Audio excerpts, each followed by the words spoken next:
Tu regardais Plus belle la vie avant toi. Alors pas du alors non, moi regardez plus alors j'ai jamais regardé. C'est juste que de temps en temps, Ah, de honte, hein. je tombais dessus par hasard quand j'étais étudiante et d'ailleurs c'était suffisant pour me rendre compte que quand même les personnages ils étaient bien. Par exemple, il y avait Rudy. Moi j'aimais bien Rudy. Rudy, il avait 18 ans, il faisait des études de médecine mais en même temps, il était addict à la drogue, puis plus. Puis après il trompait sa meuf Ninon avec Johanna, la petite sœur de son meilleur ami Lucas.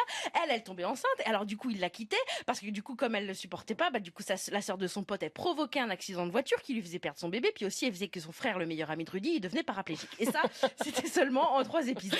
Et donc tu regardais. Non, enfin un peu peut-être quand j'étais étudiante, quand il y avait Laetitia Milo, quand Thomas, le premier gay de la télé française, est arrivé. Et moi d'ailleurs, ce personnage, il m'a aidé à accepter qui j'étais.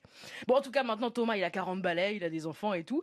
Et en découvrant cette nouvelle version de Plus belle la vie, bah j'ai pleuré. En vrai, j'ai vraiment pleuré. Et je me suis dit, ils sont quand même forts les auteurs. L'épisode, il dure 20 minutes, mais il contient tout ce qu'on aime. Des bons sentiments, des sujets de société, mais aussi des phrases du genre « Qu'est-ce que tu fais là, petite merde ? Si je te revois dans le quartier, je te casse la gueule. » Elle est bien, hein, elle est vraiment dans la série.